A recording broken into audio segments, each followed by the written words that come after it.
স্বাধীনতা বুলি ক'লে আপোনালোকৰ মনত কি আহে? নিশ্চয়কৈ মুক্ত আকাশ আৰু মুক্ত বতাহক আমি স্বাধীনতা যেন অনুভৱ কৰোঁ। কিন্তু স্বাধীনতা দিৱস বুলি ক'লে আমি প্ৰজাতন্ত্ৰৰ এটা জাতীয় দিৱস বুলিহে অনুভৱ কৰোঁ। স্বাধীনতা ইমান সহজ নাছিল আৰু ইমান দ্ৰুত নাছিল। ত্যাগ, সংগ্ৰাম আৰু অটল দৃঢ়তাৰে ভৰা এটা দুৰ্গম পথ আছিল। তথাপিতো আমাক স্বাধীনতা সংগ্ৰামীসকলে স্বাধীনতা আমাক দি থৈ গৈছে, যাৰ কাৰণে আমি আজি ধুনীয়াকৈ উশাহ নিশাহ ল'ব পাৰিছোঁ। এই চেগতে স্বাধীনতা সংগ্ৰামী সত্তাক মই চেলুট জনালোঁ। শ্বহীদ ক্ষুদিৰাম বসুৰ কথা শুনিছেনে আপোনালোকে? তেওঁ ক্ৰান্তিকাৰী স্বাধীনতাৰ সেনানী আছিল। তেওঁক 18 বছৰ বয়সত 11 আগষ্ট 1908 চনত মৃত্যুদণ্ড দিছিল ব্ৰিটিছে। দেশৰ প্ৰতি অজস্ৰ ভালপোৱা থাকিলেহে এনেকুৱা কৰিব পাৰে। 18 বছৰ বয়সতে মৃত্যুক আঁকোৱালি লোৱাটো ইমান সহজ কথা নহয়। ভগৱানে মোৰ সন্তানটোকো তেনেকুৱা সাহস দিয়ক, তাকে কামনা কৰিছোঁ। আজি যিহেতু স্বাধীনতা দিৱস, গতিকে বাবুৰ স্কুলত যাবৰ কাৰণে এয়া ৰেডি হৈছোঁ। বলকচোন বাবুৰ স্কুলখনলৈ যাওঁ। বাবুৰ স্কুলখনৰ নাম হৈছে শংকৰদেৱ শিশু নিকেতন, বৰপেটা ৰোড। আৰু শংকৰদেৱ শিশু নিকেতনৰ মোৰ কালচাৰটো খুব বেছি ভাল লাগে, কাৰণ তেখেতসকলে ভাৰতীয় সংস্কৃতিক যিটো আদৰ্শ সেইটোক সদায় মানে প্ৰথম স্থান দিয়ে। তো আজি মই পঢ়িবৰ কাৰণে সুযোগ পোৱা নাছিলোঁ, তো আজি বাবুক তাতে লৈ যাম। লগতে ময়ো অলপমান পৰিৱেশটো চাই আহিম আৰু আপোনালোককো দেখাম। গতিকে বলক। আৰু এতিয়া কলিজা আৰু মই যাব ওলাইছোঁ স্কুললৈ। বাবু স্কুলত যোৱা ন? ভাৰত মাতা কি? বন্দে বন্দে বন্দে। গাইজ, আমাৰ কলিজাই কৈ যাই আছে কি মই আৰ্মিত চাকৰি কৰিম, আৰ্মিত চাকৰি কৰিম। বেচেৰাই নাজানেই আৰ্মিত চাকৰি নহয়, সেইটো হৈছে এটা দেশ সেৱা। মই সুধিলোঁ মৰিব ভয় আছেনে?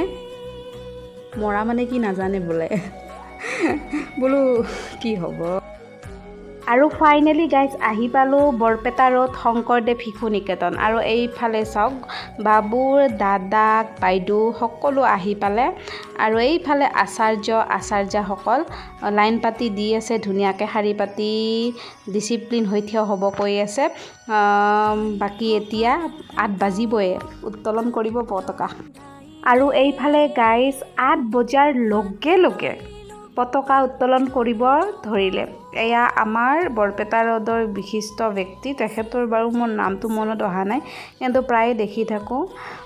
আৰু এয়া প্ৰধান আচাৰ্য, তেখেতসকলে এতিয়া পতাকা উত্তোলন কৰিব ধৰিছে। আৰু আকাশত, মুক্ত আকাশত এয়া আমাৰ পতাকা। চাওকচোন কি ধুনীয়া লাগিছে। ভাৰত মাতা কি জয়, বন্দে মাতৰম, বন্দে মাতৰম, জয় হিন্দ।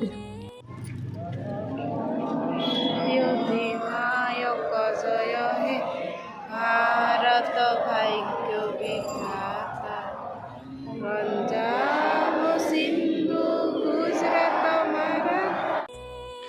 আৰু ৰাষ্ট্ৰীয় সংগীত গাই কিনে এইফালে আমাৰ আচাৰ্যসকলে স্বাধীনতা সংগ্ৰামীসকলৰ কথা কৈ আছে।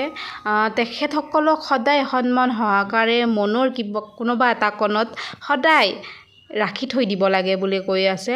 সঁচাকৈ তেখেতসকলৰ অবিহনে আজি আমি এনেধৰণে স্বাধীনতা দিৱস পালন কৰিব নোৱাৰিলোঁ হয়। গতিকে মোৰ এই মনটোৰ পৰা, আত্মাৰ পৰা সেই স্বাধীনতা সংগ্ৰামী নেতাসকলক আৰু এবাৰ প্ৰণাম।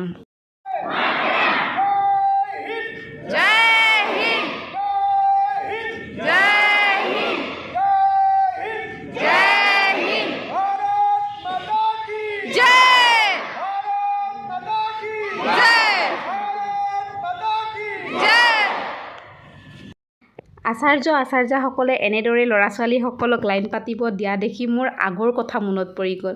সেই যে আমাৰ ছাৰহঁতে লাইন পাতিব দিছিল, এটা চকলেট দিছিল, লগতে যে এয়া যে বুট দিছিল, কল দিছিল, আয়ুহ কি মজা। অতীতৰ কিছুমান কথা ৰোমন্থন কৰি বৰ ভাল লাগেহে। অতীত জানো ঘূৰি আহিব? নিশ্চয়কৈ নাহে। তথাপিতো সেই লগৰ সমনীয়াবোৰৰ কথা মনত পৰে। অতীতলৈ ঘূৰি গ'লে কিছুমান ক্ষেত্ৰত বৰ ভাল লাগেহে। ছাৰহঁতৰ মৰম, ছাৰহঁতৰ বেতৰ কোব নাজানিলে কাণত ধৰি উঠা বহা নহয় জানো? আজিকালি বাৰু দিব নোৱাৰে। যদিও মাৰিছিল ছাৰহঁতে, কিন্তু আমাৰ প্ৰতি ভাল পোৱা সঁচাকৈ বহুত সুকীয়া আছিল। ছাৰহঁতৰ কথা মই মনত কৰাৰ এটা বেলেগ কাৰণ আছে, কাৰণ কিয় ছাৰহঁতৰ অবিহনে, টিচাৰৰ অবিহনে, আচাৰ্যসকলৰ অবিহনে এখন সুস্থ দেশ গঢ়ি উঠিব নোৱাৰে। গতিকে সদায় আচাৰ্যসকলক মৰম, ভালপোৱা আৰু শ্ৰদ্ধা দিব লাগে। গাইজ আহি পালোঁ আৰু এতিয়া যাব লাগিব ডিউটিত। তো কাপোৰ চাপোৰ চেঞ্জ কৰি ডিউটিলৈ যোৱাহে কথা। আশা কৰোঁ আপোনালোকে ভিডিঅ'টো চাই ভাল পাইছে, নিকেতনৰ আপোনালোকে পৰিৱেশটো চাই ভাল পাইছে। তেতিয়াহ'লে আজিলৈ আহিছোঁ, নমস্কাৰ।